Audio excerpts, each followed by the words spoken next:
어떤 일들을 하다가 그 일이 어느 시점에서 갑자기 자기가 생각한 대로 딱 안 되는 그런 상황에 직면하게 되면 그때 늘 하는 말 중에 하나가 초심을 잃었어, 이런 표현을 합니다. 그때 이 초심을 잃었어 라는 그 말은 구체적으로 어떤 이야기일까요? 아마도 제가 생각할 때는 그 사람이 처음에 가진 마음, 어떤 일을 시작할 때 나는 이 일을 통해서 이런 목적을 가지고 이런 마음으로 일을 해야지라고 생각을 했는데, 일을 하고 진행을 하다 보니까 그 방향성을 잃어버렸을 때 처음으로 좀 다시 돌아가서 최초에 내가 좀 생각했던, 발견했던 그 일, 즉 초심을 좀 찾는다는 의미에서의 이야기일 겁니다. 즉 방향성에 대한 이야기예요. 사람이 하나님의 일도 마찬가지인 것 같아요. 하나님의 일을 한다고 시작을 하고 열심히 하다가 어느 시점에서 딱 나를 발견하면 가끔은 하나님 생각하고 내 생각하고 내가 하나님의 일이라는 생각을 가지고 일을 했는데 하나님의 일이 아니라 내 일이 되어버렸을 때가 있어요. 그럴 때 빨리 이 방향성을 회복해야죠. 그 방향성을 회복하고, 그리고 그 하나님의 일이라는 그 중심의 메시지를 다시 한번 좀 확인하고, 그리고 살펴야 되는 겁니다. 그러면 하나님의 일은 어떻게 하는 것이 진짜 잘하는 것이냐? 이 방향성을 절대 놓치지 않고 끝까지 감당하는 거예요. 저나 여러분들이 가야 될 하나님의 나라를 향한 그 발걸음을 한 발자국도 놓치지 않고 뚜벅뚜벅 걸어가는 거죠. 때로는 속도가 안 날 수도 있고, 때로는 좀 지쳐서 멈출 수는 있어도 우리가 놓치지 말아야 되는 것은 정말 하나님 나라를 향한 온전한 방향성이란 말이에요. 근데 이 방향성을 놓치게 되면 일을 잘하면 잘할수록, 성공적으로 하면 할수록, 잘 되면 잘 될수록 더 위험해요. 방향을 다른 데로 가버리면 빨리 가는 만큼 더 많이 망가지잖아요. 그러니까 우리가 내가 무엇 때문에 이 일을 감당하는지, 그리고 나는 과연 이 일을 통해 무엇을 이루고자 하는지, 그리고 나는 과연 이 일을 시작할 때 어떤 마음이었을까, 그리고 끝까지 내가 지켜야 될 마음은 어떤 것인가, 이런 질문들을 제대로 해낼 수 있어야 여러분들이 제대로 된 신앙을 가질 수 있고 끝까지 하나님 안에서의 아름다운 사역들을 감당할 수 있다라고 볼 수 있습니다. 바울의 위대한 점이 뭘까? 바울이 바로 이런 부분에서 참 대단한 사람이다라는 것을 느낄 수밖에 없었고, 말씀을 보면서 바울이라는 사람이 우리에게 주고자 했던 핵심적인 메시지도 또한 이것과 크게 다르지 않다. 오늘 본문 말씀에 보면 그러므로 이렇게 시작하죠. 그럼 이제 앞에 바울이 했던 이야기에 대한 어떤 결론적인 부분을 얘기를 하는 거예요. 그래서 내가 이 편지를 왜 썼는지, 그리고 나는 어떤 사람인지. 그러니까 16절에 우리가 지난주 말씀해 보면 바울은 나는 이방인을 위하여 그리스도의 예수의 일꾼이 되어 하나님의 복음의 제사장 직분을 하게 하사, 이런 어떤 자기의 삶의 목적을 얘기를 했어요. 그러면서 이어지는 얘기가 이방인을 제물로 드리는 것이 성령 안에서 거룩하게 되어 받으실 만하게 하려 하십니다. 이게 바울이 자신의 사역과 삶에 대한 평가죠. 나는 이 자리에 부름을 받은 이유가, 그럼 결국 이방인을 위한 사도로서 쓰임을 받았고, 때로는 이 일을 위하여, 때로는 아주 더럽고 아주 내가 희생해야 될 그 부분까지도 다 감당했다는 거죠. 그러면서 나는 이것들을 절대 놓치지 않겠다라고 선언하고 있는 겁니다. 그러므로 이 나온 이야기가 굉장히 중요해요. 그 뒤에 뭐라고 얘기하고 있습니까? 내가 그리스도 예수 안에서 하나님의 일에 대하여 자랑하는 것이 있거니와, 이렇게 얘기하고 있어요. 자, 일단 자랑이라는 거는 우리가 얘기할 때 무엇인가를 드러내는 일이죠. 무엇인가를 드러내서 사람들에게 알리고 또 이것들이 훌륭한 것이다 라고 다른 사람들에게 이야기하는 것을 우리가 자랑이라고 합니다. 근데 자랑은 잘못하면 어떻습니까? 재수가 없죠. 그 사람 좋아하는 사람 없어요. 자랑 많이 하는 사람 좋아하는 사람 별로 없습니다. 자랑을 많이 해서 이익이 될 게 별로 없습니다. 자랑을 잘난 사람이 하면 잘난 척하는 거고요. 자랑을 못난 사람이 하면 정말 허세, 허풍, 형편없는 사람이 되는 거죠.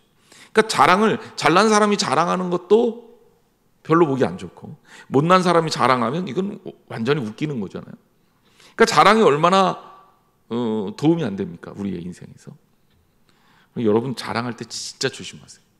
그런데 여기에 바울은 내가 자랑하는 것이 있다라고 아주 자신 있게 얘기해요. 그러니까 자칫 들으면 이거 재수 없을 수 있겠다. 그런데 바울의 자랑이 재수 없는 자랑이 아니라 자랑할 만한 것들, 자랑해야 하는 것들에 대한 자랑이란 말이에요. 그 자랑해야만 하는 것들에 대한 자랑이 어떤 거냐? 바울은 두 가지의 제한을 걸습니다. 내가 하는 자랑에는 두 가지의 브레이크가 있다. 그 첫 번째가 뭐냐? 예수 안에서라는 거예요. 그리스도 예수 안에서. 사실 신학자들이 이 그리스도 예수 안에서라는 이 문장, 엔 크리스토 예수, 이 단어를, 이 문장을 뭐라고 얘기하냐면 바울 신학의 키워드다, 이렇게 불러요.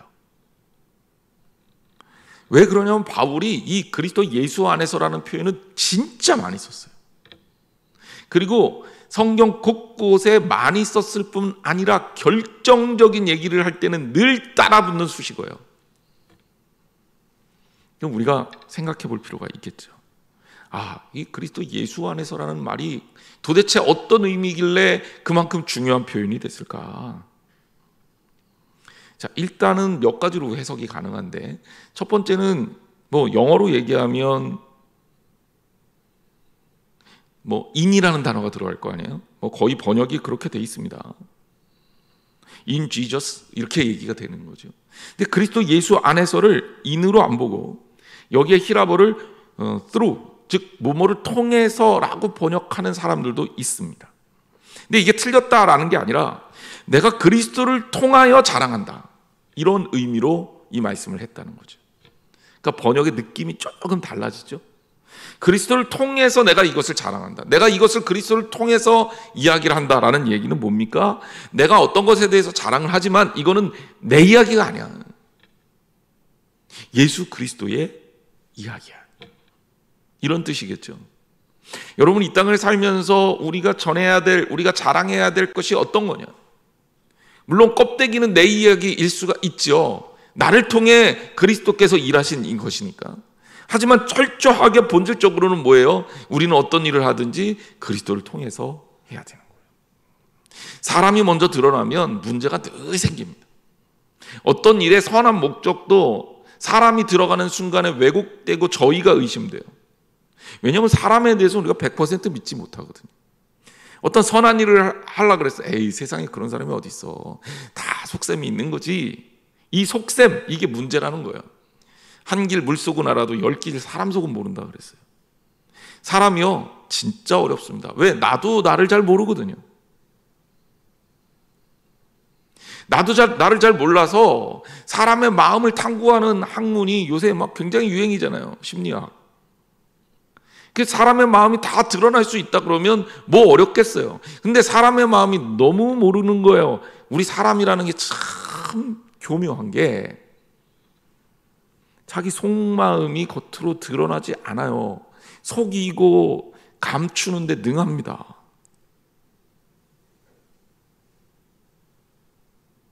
옛날 양반들 생각해 보면 밥을 굶어도 이를 쑤시고 나온다는 거 아닙니까? 아무리 급해도 뛰지 않는다는 거 아닙니까?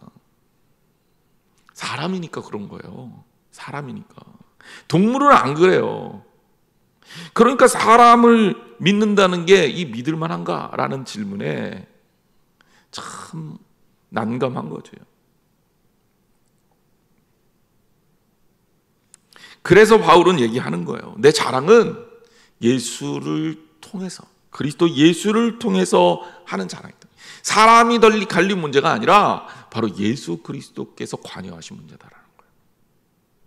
여러분, 무엇을 하든지 예수 그리스도를 통해서 하시기를 주님의 이름으로 축원합니다. 두 번째, 바울의 자랑은 오직 그리스도 예수 안에서 하는 것이다. 이렇게 이제 번역할 수 있어요. 이게 이제 일반적인 번역이죠.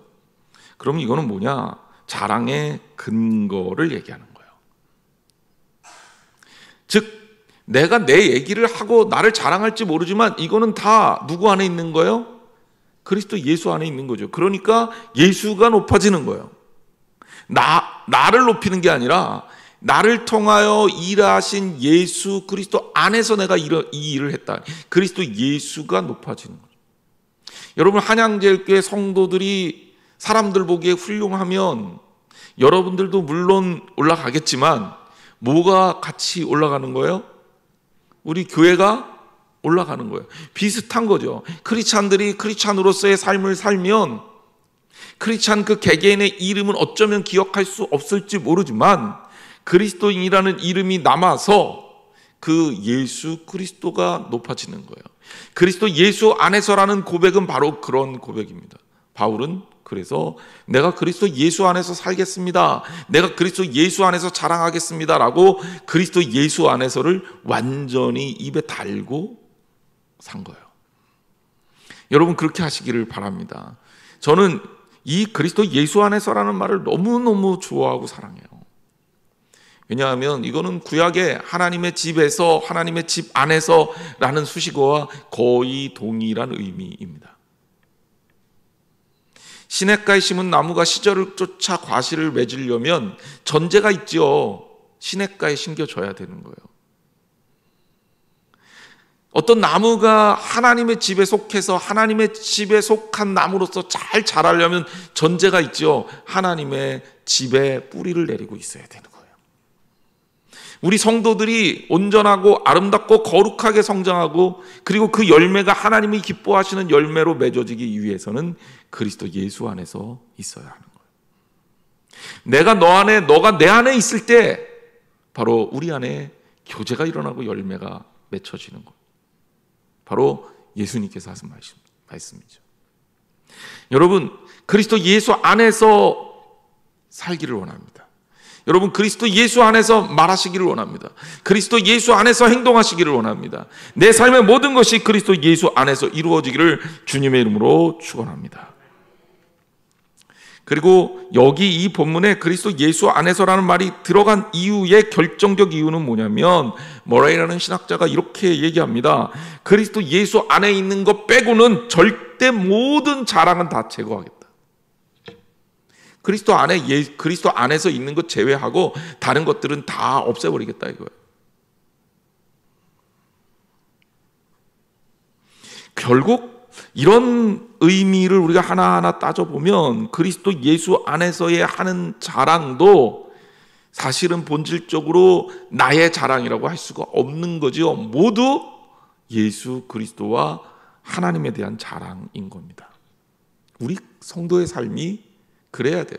적어도 우리가 하나님 말씀 들으러 나와서 하나님의 자녀로서 물론 교회에 그렇지 못한 분들도 있어요. 아니 믿음이 약한 분들도 있죠. 그분들 뭐라 그럴 게 아니라 꼭 믿음 약한 분들 보면서 정죄하면서 그리고 어떻게 저래 이러고 여러분들이 신앙생활 할 게 아니라 내 삶을 보라보고 내 삶이 주님 안에서 온전하게 세워지기를 원하면서 세워나가면 되는 거예요.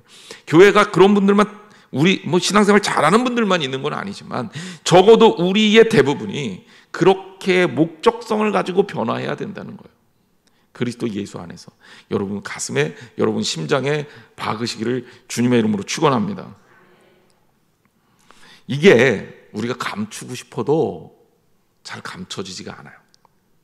프로이드라는 심리학자가 무슨 얘기를 했냐면 프로디안 슬립 발음이 좀 오랜만에 하니까 안 되는데 프로디안 슬립이라는 말을 해요. 이제 이게 무슨 얘기냐면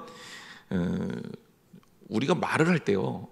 나도 모르게 실수하는 말이 그러니까 실수라고 얘기하기보다는 내 속에 있는 이야기가 쑥쑥 나온다는 거예요. 나도 모르게. 그런 경우가 있죠. 네, 있습니다. 그래서 어떤 사람과 대화를 오랜 시간 해보면 결국 그 사람의 마음속에 있는 것들을 전문가들은 잡아서 유추할 수가 있어요.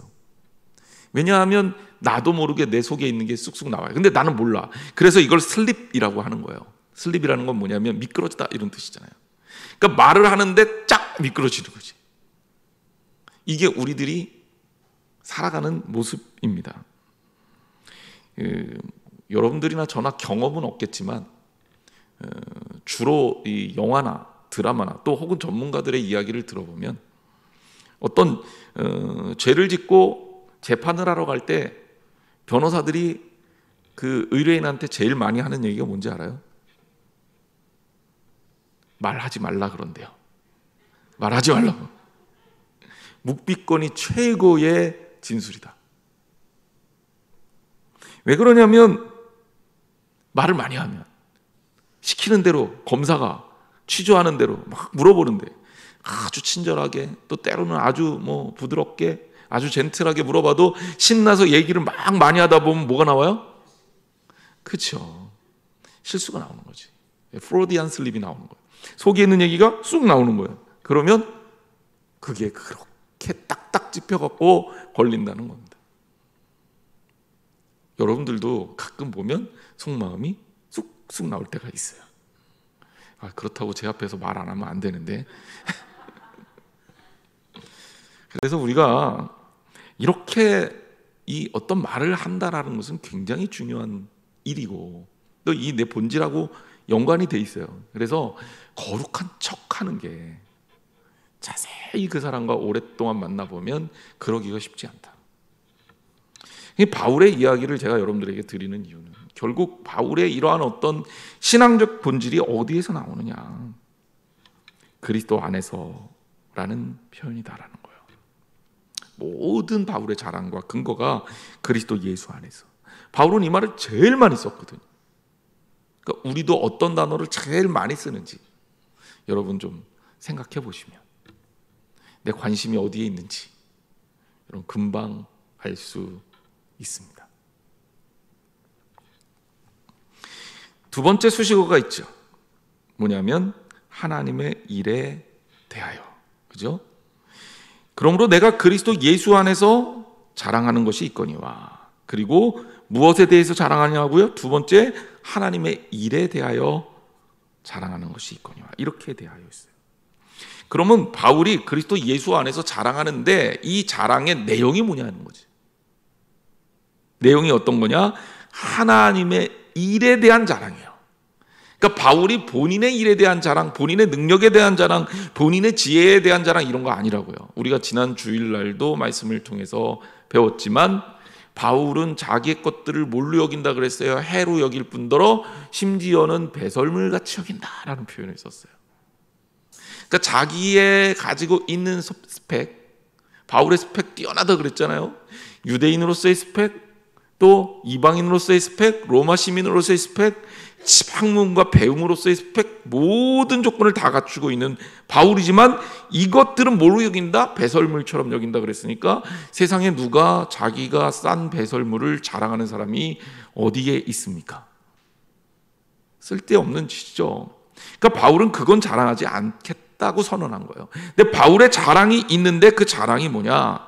하나님에 대한 자랑이다. 하나님에 관한 자랑이다. 여러분, 우리가 무엇인가를 말해야 된다면 우리를 통해서 일하시는 하나님을 이야기하시기를 주님의 이름으로 축원합니다. 그것만 이야기해도 할 이야기가 너무너무 많아요.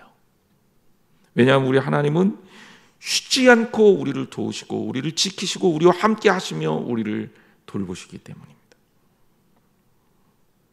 그리고 이것이 바로 바울의 자랑이요, 바울을 통해서 하나님께서 일하신 증거다.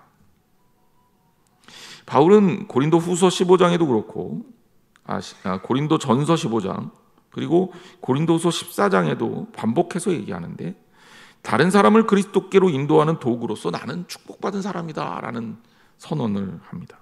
그러면서 데살로니가 전서 2장 19절 찾아볼까요? 본문 나왔는데 데살로니가 전서 2장 19절 성경책 어렵게 집에서 들고 온 보람은 있어야죠. 그죠?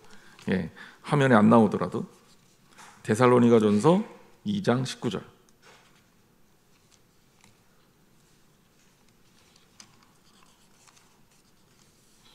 데살로니가전서 찾기 어려워요. 그죠? 예. 가끔 찾으려면.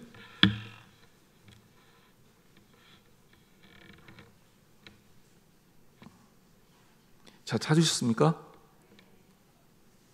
조금 더 시간 드릴게요. 천천히 찾으세요. 괜찮아요.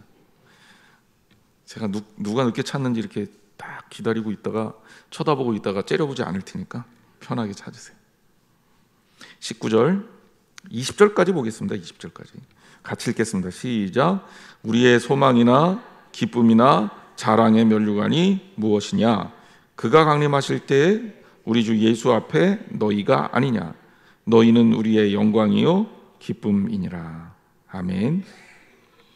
바울이 자기 스스로 생각할 때 우리의 소망이나 기쁨이나 자랑의 면류관이 무엇이냐? 그가 강림하실 때 우리 주 예수 앞에 너희, 누굽니까? 데살로니가 교회의 사람들이죠. 이 편지의 수신자들이죠. 그리고 너희는 우리의 영광이고 기쁨이다, 이렇게 설명하고 있습니다. 즉 자신의 삶에 있어서 가장 아름다운 결실은 바로 하나님께서 역사하심을 통해서 이루신 우리 사랑하는 성도들의 성장이다. 목회를 하면서 여러분, 목사가 제일 좋아하는 게 뭔지 아세요? 교인들 신앙이 자라는 거. 저는 실제로도 그게 제일 좋습니다. 우리 교회 교인들이, 물론 우리 교회에 새 가족이 많아지는 거 저는 그거 되게 좋아하고요. 그것뿐만이 아니라 또 하나는 믿음이 약했던 성도가 하나님 안에서 아름답게 자라서 정말 훌륭한 신앙인으로 이렇게 자리매김을 딱 하고 교회 기둥으로 성장하는 거 보면 그거보다 더 좋은 게 없어요. 반면에 그러지 못하고 흔들리게 되거나 혹은 교회를 떠나거나 이러면 그거보다 더 마음 아픈 게 없어요. 저는 이 바울의 말을 100% 이해합니다. 이거보다 더 좋은 게 정말 없어요. 여러분, 주 안에서 든든하게 서시기를 주님의 이름으로 축원합니다. 이게 우리의 자랑이 돼야 돼요. 믿음 안에서 아름답게 성장하고 자라는 우리 성도들 하나하나가 우리들의 자랑이고 면류관이고 영광이고 열매가 돼야 돼요. 바로 하나님께서 하신 일이기 때문에 그렇습니다. 자, 18절로 갑니다. 자, 18절. 그리스도께서 이방인들을 순종하게 하기 위하여 나를 통하여 역사하신 것 외에는, 자, 바울이 지금 얘기할 게 뭐다? 이방인들을 순종하게 하기 위하여 나를 통해서 역사하신 것. 자, 앞에 맥락하고 연결이 되는데 이 뒷부분은 조금 더 구체적이에요. 내가 무엇을 했고 하나님이 내게 어떤 것들을 통해서 일하셨고 내가 자랑으로 여길 만한 것들이 어떤 것들이 있는지를 확실하게 설명하고 있습니다. 여기에도 역시 앞에 생략은 됐지만 왜냐하면 이라는 가르라는 히라보가 들어있어요. 그러니까 왜냐하면 내가 이렇게 자랑할 수 있는 것은 바로 이것 때문인데, 바로 그리스도께서 이방인들을 순종하게 하기 위해서 나를 통하여 역사하신 것 외에는 내가 말하지 않기 때문이다, 이렇게 번역할 수 있는 거죠. 그러니까 바울의 머릿속에는 제가 이제 얘기했잖아요. 초심이라는 걸 얘기하면서 처음에 마음먹었던 그 목표, 그 하나님을 향해서 해야 되는 그 일들에 대한 열정, 그리고 그 꿈, 이것들을 끝까지 놓고 있지 않은 거예요. 이게 얼마나 중요하냐. 여러분, 얼마나 중요하냐. 세상과 타협하지 않는 게 얼마나 중요하냐. 변질되지 않는 게 얼마나 중요하냐. 여러분, 이게 정말 중요합니다. 우리의 모든 것이에요. 우리의 본질이에요. 여러분이 이 자리에 하나님께서 왜 부르셨는지, 나는 무엇을 위해 살아야 하는지, 그리고 나는 무엇을 위해 달려가고 있는지 한순간도 놓치지 말고 그것 꼭 붙드시기를 주님의 이름으로 축원합니다. 자, 사울을 보세요. 하나님께서 사울을 왕위에 올리신 이유가 뭡니까? 그리고 이스라엘을 어떻게 다스리라고 했나요? 사울을 기름 부어서 세운 이유는 너는 내 대신에 너희 민족, 내가 나의 백성으로 삼은 이스라엘 민족을 하나님의 백성으로 삼고 그리고 그들을 통치할 것을 위임한 거예요. 그래서 기름 부어서 세웠다 그랬잖아요. 왕과 제사장과 예언자가 말이에요. 그런데 이 사울이 그 처음에 가졌던 그 마음, 내가 아니라 하나님이 나를 통해 일하시는 것, 나는 하나님의 정말 대리인일 뿐이다. 이 생각을 잊어버리고 자기가 드러나고 자기의 생각이 하나님의 생각을 앞서는 순간에 결국 망하는 길로 가잖아요.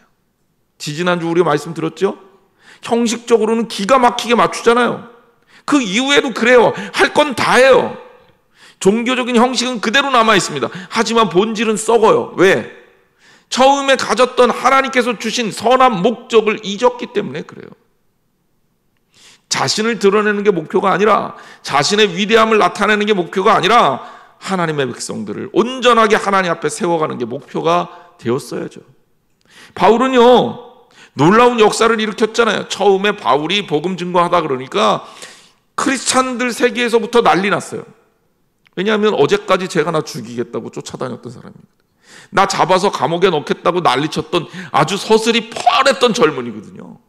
그런데 워낙 뛰어난 데다가 똑똑한 데다가 상황 판단도 빠르지, 그러니까 쉽지가 않은 거예요, 상대가 하기가. 그래서 바울이 정말 그야말로 담에색으로 하나님 믿는 사람들 이 모인다는 첩보를 듣고 핍박하려고 뛰어가는 거 아닙니까?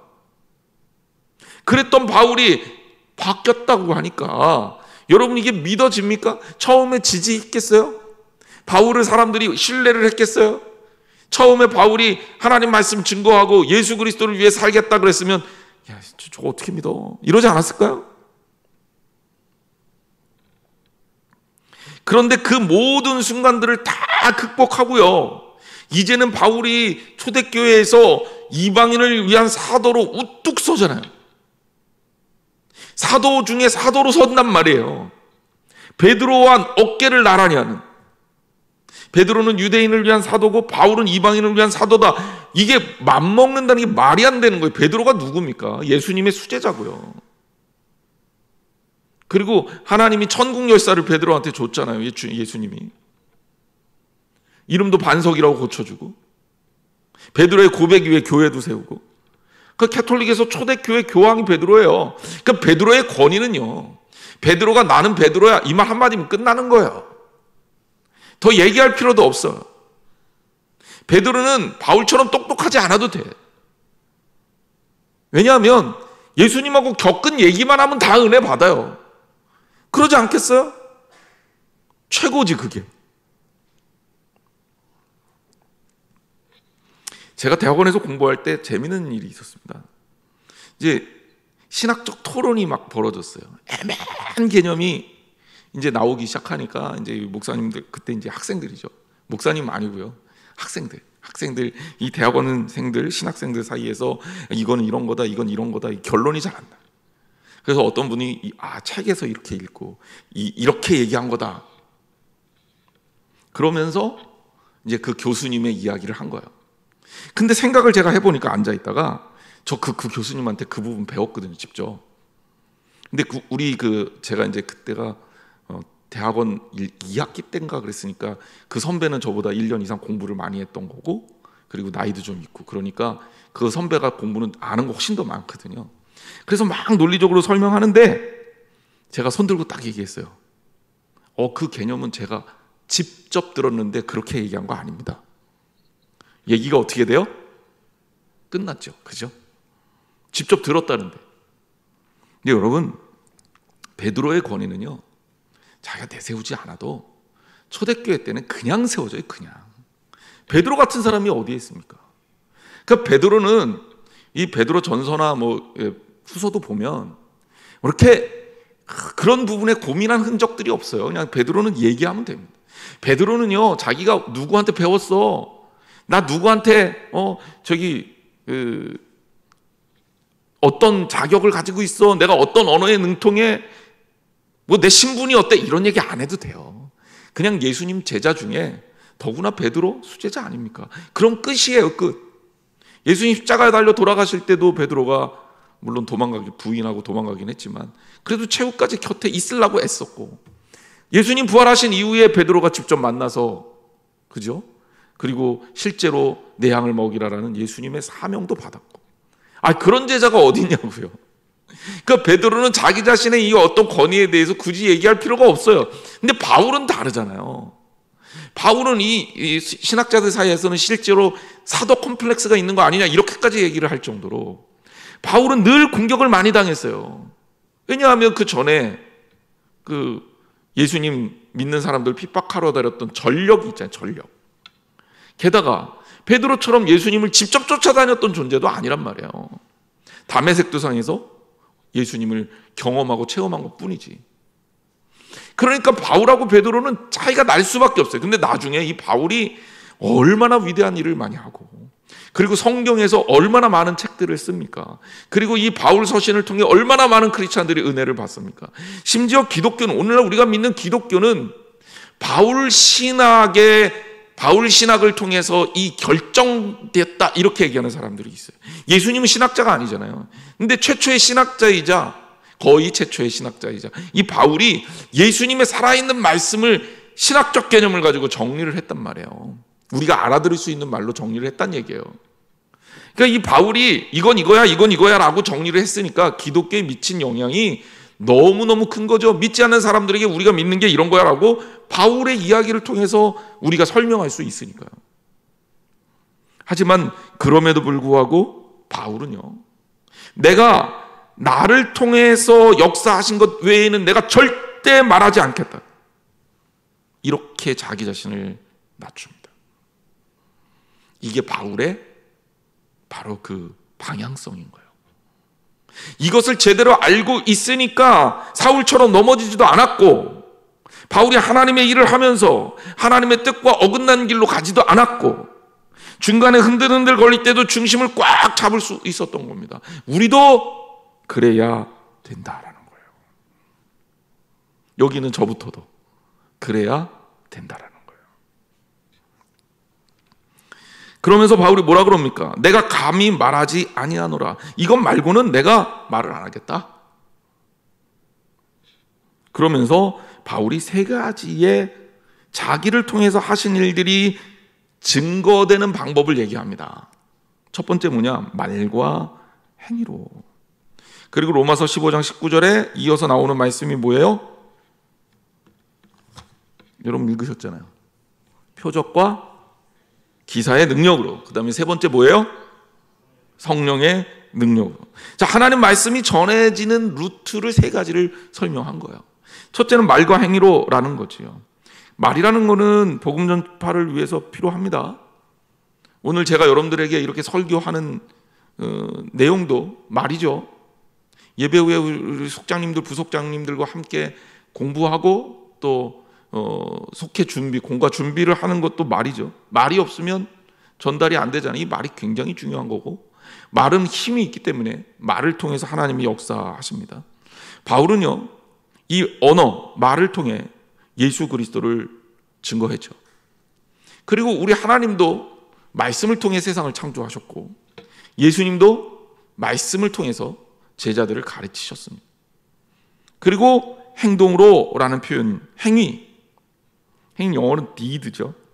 그래서 이거는 행적과 고난, 삶을 가르치는 거예요. 그러니까 어떤 액션, 이걸 얘기하는 게 아니라 말과 말을 포함한 내 삶 그 자체로 내가 예수 그리스도를 전합니다 라는 고백인 거예요. 삶이 여러분 증거가 됩니다. 그 사람이 심지어 말을 잘 못해도 어떻게 사는지를 보면 그리스도가 보여요. 우리가 어떻게 살아가는지를 보면 예수 그리스도의 모습이 보여진단 말이에요. 그 흔적들이 남겨진단 말이에요. 그게 바로 바울이 했던 첫 번째 전달 방법이에요. 여러분, 여러분의 말과 행실을 통해 여러분들을 통해서 누군가에게 무엇인가 전달된다면 그 전달되는 것이 무엇인지를 알아보시기 바랍니다. 바울은 여러분들에게 얘기하고 있는 거예요. 그걸 통해서 그리스도를 전해라. 그거 말고 다른 거 아무리 자랑하고 얘기해봐야 의미가 한 개도 없다라고 얘기하는 거예요. 두 번째는 표적과 기사의 능력입니다. 표적과 기사 같은 얘기예요. 같은 얘기인데 조금 달라요. 그 표적은 뭐냐면 인간들의 눈앞에 나타나는 하나님의 초월적인 역사를 말합니다. 그리고 이 표적은 메시지가 더해져 있어요. 그러니까 우리가 일반적으로 얘기하는 여기 이제 뒤에 나오는 기사는 테라톤이고요, 히라보로. 그리고 이적, 이 표적, 이거는 세메이온입니다. 그러니까 왜 비슷한 단어인데 왜 단어가 다를까? 뭐 우리나라 말도 좀 다르니까. 근데 굳이 원어상의 의미를 좀 살펴보자면 표적이라는 것은 메시지가 있다. 어떤 일을 나타낼 때 우리가 이해할 수 없는 초월적인 역사가 나타난다고 칩시다. 병자가 일어났어요. 근데 그것을 통해서 하나님이 말씀하시는 메시지가 담겨 있는 거, 이걸 표적이라고 얘기하는 거예요. 기사는 조금 더 이 메시지보다는 이적에 초점이 맞춰져 있는 그런 거라고 생각하면 됩니다. 뭐 굳이 구분 안 하셔도 되는데, 제가 여러분들에게 말씀드리고 싶은 것은 예수님이 우리에게 보여주고자 하는 이적은요, 표적의 의미가 강해요. 예수님이 병자를 고치셨잖아요. 병자를 그냥 고치셨냐? 병자를 고치심을 통해 우리에게 말씀을 전달해 주시는 거예요. 그래서 예수님이 기적을 살펴보면서 우리가 몇 가지 이해할 수 없는 상황에 직면하는 경우가 많아요. 어떤 경우는 야, 문둥병자들 보고 너희들 제사장에게 너희 몸 보여 그랬더니 낫어요. 그렇죠? 접촉하지도 않았어요. 어떤 여인은 예수님의 옷자락 잡았더니 낫어요. 어떤 백부장은 예수님이 야, 돌아가, 그럼 하인 나아 있을 거야 그랬더니 낫어. 근데 어떤 경우는 눈에다가 진흙을 발라요. 침도 뱉어요. 그리고 실로암 못에 가서 씻으래요. 전혀 다른 방법을 쓰셔요. 전혀 다른 방법을. 기적을, 사람을 고친다는 의미에서는 똑같잖아요. 그런데 예수님이 상황에 따라 계속 방법을 바꾸셔요. 왜? 이게 바로 세메이온이기 때문에 그렇습니다. 예수님의 이적은 그 상황에 메시지가 담겨 있거든요. 그래서 예수님께서 어떻게 고치셨는지를 이해하면, 그러면 그 상황이 우리한테 은혜가 돼요. 기적에 대한 기사를 읽을 때마다 그것들을 캐치하는 것도 여러분들한테 도움이 될 겁니다. 제가 가끔 설교하면서 이 부분을 되게 예민하게 다뤄요. 기적에 대한 이야기를 다룰 때는 예수님이 이런 기적을 일으키셨습니다 라고 얘기를 하지 않고, 굉장히 쓸데없이 하는 건 아니지만 여러분 생각에 쓸데없을 거라고 생각할 정도로 아주 이런 부분을 상세하게 다룹니다. 왜냐하면 기적에 일어나는 근본은 그 사람의 믿음이란 말이에요. 내 믿음이, 내 믿은 것이 너를 구원하였느니라. 예수님의 이 기적을 일으키고 나서 늘 하셨던 말씀이에요. 그러니까 그 사람의 본질이 준비되어서 이적이 일어났을 때 그 기적의 의미가 있는 거예요. 그리고 우리에게 하시는 메시지가 있는 거죠. 바리새인들이 예수님을 쫓아다니면서 예수님한테 기적 보여달라고 막 졸랐어요. 예수님 기적 좀 보여주세요. 예수님이 안 보여줍니다. 내가 너희에게 보일 표적은 요나의 표적밖에 없다 그래요. 그 바리새인들이 뭐라고 생각하냐면, 야, 이거 기적도 못 보여주는데 무슨 능력이 있어? 그래갖고 예수님 오히려 공격합니다. 십자가에 달려 돌아가시는 거 이해가 됩니까? 안 됩니까? 이해가 안 되죠. 네가 진짜 하나님의 아들이면 거기 매달려 있지 말고 좀 뛰어내려 봐. 그럼 내가 믿어줄게. 너 내가 원할 때 기적을 안 베풀어 주니까 내가 못 믿는 거 아니야? 이러는 거 아니에요. 예수님이 거기에서 안 뛰어내리십니다. 그리고 그냥 십자가에 달려 돌아가셔요. 왜? 그냥 우리가 생각하는 마술이나 매직이나 이적이나 뭐 이런 거면 예수님이 그렇게 행동하지 않았을 거예요. 예수님의 이적에는 메시지가 있기 때문에 그래요. 바울은요, 바로 이 부분을 짚어서 얘기한 겁니다. 내가 이적을 보이는 것, 내가 표적을 보이는 것을 통해서 무엇을 하겠냐? 하나님을 전하겠다는 거예요. 예수 그리스도를 전하겠다는 거예요. 여러분, 여러분의 삶에 일어나는 하나님의 역사가 그냥 이적을 경험하는 걸로 끝나서는 안 됩니다. 우리가 살면서 그런 이적을 경험하죠. 정말 이해할 수 없는, 그리고 정말 의사도 안 된다 그랬던 부분에서 치유받고 일어나는 경우를 우리는 경험을 합니다. 감동받죠. 근데 그걸로 끝나면 안 돼요. 그거를 일으키신 이유가 있을 거 아니에요. 나에게 전달하시는 이유가 있을 게 아니에요. 나한테 하시고자 하는 말씀이 있을 거 아니에요. 그래서 늘 기적이 일어나는 게 아니라 그 상황과 믿음에 따라서 달라져요. 주님이 어떤 땐 들어주시고 어떤 때는 안 들어주셔. 이유가 있는 겁니다. 그 메시지를 읽어낼 수 있어야 신앙적으로 성장할 수 있는 거예요. 자, 그 다음에 세 번째 조건이 뭡니까? 지금 제가 얘기하는 거 되게 중요해요. 하나님의 역사가 어떻게 드러나느냐에 대한 얘기니까. 세 번째 뭐예요? 성령의 능력으로. 자, 이 세 가지는 이왕 공부한 김에 좀 외웁시다. 첫 번째 뭐라고요? 말과 행실로. 두 번째 표적과 기사의 능력으로. 세 번째 성령의 능력으로. 바울을 통해서 일하셨던 하나님이 이 세 가지 방법으로 역사하셨다는 거죠. 그리고 바울은 이 세 가지 방법으로 하나님의 하나님 되심을 증거하셨어요. 자, 그러면 세 번째 성령의 역사, 성령의 능력으로는 무슨 말일까? 제가 대학원 다닐 때 제 지도 교수님이셨던 김광식 교수님, 은사죠, 은사. 저 되게 아껴주시고 신경 써서 지도를 해주셨는데, 그분이 이제 진보적인 신학자들한테 비판을 가끔 받아요. 아주 신랄하게 비판을 받았습니다. 왜 비판을 받았냐면, 굉장히 진보적이고 급진적인 내용의 신학을 다루는데요, 이것을 다뤄놓고 꼭 결론에다가 습관적으로라니까 늘 쓰시는 말씀이 있어요. 그게 뭐냐면, 이 모든 게 성령의 역사다. 그 당시만 해도 이제 연세가 꽤 드셨었는데, 앞도 안 보이셔갖고 사람 얼굴을 못 알아보실 정도로 눈이 나빴어요. 근데 그분은 글을 쓰고 그리고 또 학생들을 가르치면서도 결론에 가면 하나님의 역사, 성령의 역사, 성령의 능력을 꼭 강조했어요. 학교 다닐 때 이해가 안 갔어요. 아니 뭐 저렇게 급진적인 얘기를 하고 뒤에 가서 꼭 성령의 역사라는 걸 붙여야 되나? 이게 안 맞는 거 아니냐?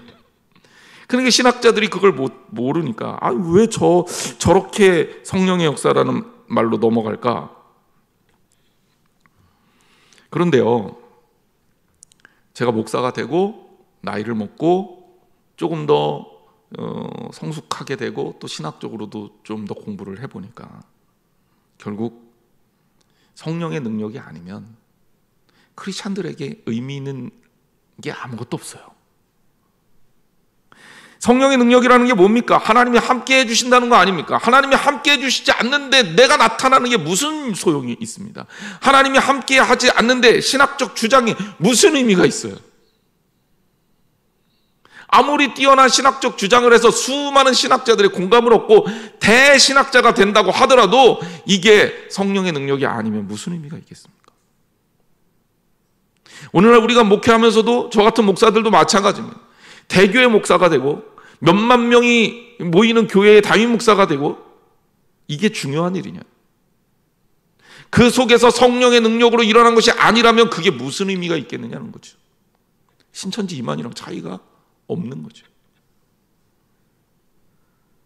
그렇다면 우리는 거꾸로 물어야 되는 거예요. 하나님이 너를 통해 어떻게 일하셨냐는 거죠. 인간의 능력으로? 인간의 이 소위 화려한 말빨? 저는 뭐 말빨이 그다지 그렇게 훌륭하지도 않지만 뛰어난 외모로? 아주 명석한 이 머리로? 그게 의미가 있습니까? 그게 의미가 있으려면 전제가 있어야 돼요. 바로 성령의 능력으로 이루어져야 되는 거예요. 여러분, 우리 사랑하는 성도님들도 마찬가지입니다. 무엇을 이루셨다고 해서 그 무엇을 이루음에 뿌듯해하지 마세요. 그 무엇을 이룬 가운데 일하시는 성령의 능력을 바라보시기를 주님의 이름으로 축원합니다. 바울은 얘기하는 거예요. 내가 했던 그 모든 것은 성령의 역사로, 성령의 능력으로 역사한 것만 말하겠다. 표적과 기사의 일을 성령의 능력으로 역사하지 않은 것들에 대해서는, 말과 일, 그것도 성령의 능력으로 역사하지 않은 것들에 대해서는 어떤 것도 말하지 않겠다. 하나님은 성령의 능력, 성령의 역사하심, 이 능력으로 일하셨다. 나와 함께 하셨다. 이렇게 얘기하는 거예요. 하나님보다 사람이 앞서가면 늘 사고 납니다. 명심하세요. 잊지 마세요. 개인적인 감정, 인간 감정의 동물이죠. 생각보단 감정이 빨라요. 하지만 그 감정조차도 하나님 앞에서 절제해야 됩니다. 그래서 절제가 성령의 9가지 열매 중에 하나예요. 그냥 아끼자, 아껴서 잘 살자, 이게 절제가 아니라 하나님보다 앞서가지 않는 게 절제예요. 내가 순간적으로 딱 말이 잘못 나오는데 그 말이 잘못 나오는 이유가 뭡니까? 하나님보다 앞서가니까. 잘못 나오는 말이 존재하는 거 아닙니까? 절제할 줄 아는 지혜를 가지시기를 주님의 이름으로 축원합니다. 자, 19절 말씀 이제 다 했어요. 표적과 능력으로, 성령의 능력으로 이루어졌으며 그리하여 내가 예루살렘으로부터 두루 행하여 일루린공까지 그리스도의 복음을 편만하게. 편만이라는 것은 뭐냐면 그래도 구석구석. 그래서 정말 이게 이제 편만이라고 우리나라로 이 번역하니까 이게 좀 의미가 조금 쇠퇴하긴 하는데, 이게 어떤 의미냐면 페플레로케나이라는 히라버인데, 이게 부족한 것으로 보충하고 완결짓는다. 그러니까 한마디로 얘기하면 복음 전하는 일을 완성했다. 완전한 것은 아니지만 이렇게 보완해서 이 일을 이렇게 마무리 지을 수가 있었다, 이런 뜻입니다. 이제 어떤 의미인지 아시겠죠? 그리고 중요한 건 뭐예요? 예루살렘으로부터 두루 행하여 일루리곤까지. 그 일루리곤은, 예루살렘 어딘지 알겠어요. 일루리곤은 어딜까? 일루리곤은 바로 오늘날 유고슬라비아 땅입니다. 그러니까 이 바울 사도가 이 전도 여행을 했던 이 지역 중에서 예루살렘에서 제일 먼 데를 상징하는 그런 상징적인 단어라고 볼 수 있어요. 그래서 그 모든 것을 이제 이 로마서를 쓸 당시만 해도 바울이 1차, 2차, 3차 전도 여행을 끝마쳤을 때거든요. 그러니까 거기에까지 내가 복음을 증거하고 다닐 수 있었다라는 자신의 삶에 대한 이야기를 우리에게 전달하는 거죠. 결론적으로 말씀을 드립니다. 바울의 이제 이 결론 파트를 우리가 계속 로마서를 보고 오늘도 또 그 일부분을 봤습니다. 오늘 말씀을 통해서 우리가 아주 중요한 신앙적 원리들을 배울 필요가 있어요. 그것은 바로 그리스도 안에서라는 바울의 이 상투적인 표현, 여러분들에게도 이것이 습관처럼 신앙적으로 늘 따라붙는 수식어가 되기를 주님의 이름으로 축원합니다. 신앙인에게는 그게 제일 중요해요. 그리스도 예수 안에서 무엇을 하든지 그리스도 예수 안에서. 그리고 바울이 이야기하는 모든 자랑은 하나님께서 하신 일 외에는 안 하겠다, 입을 딱 닫는단 말이에요. 그리고 결국 세 가지의 하나님이 역사하시는 방법을 말해요. 말과 행실로, 두 번째 뭐죠? 표적과 기사의 능력으로, 세 번째 성령의 능력으로. 하지만 이것도 역시 성령의 능력이라는 전제가 나머지 것들을 다 감싸요. 말과 행실과 기사와 표적조차도 예수 그리스도 안에서 성령의 능력으로 이루어져야 된다라는 겁니다. 다른 것들에 의미 부여하지 마세요. 오직 주님 안에서 세워지는 것은 우리의 하나님에 대한 온전한 믿음입니다. 기도하겠습니다. 하나님 감사합니다.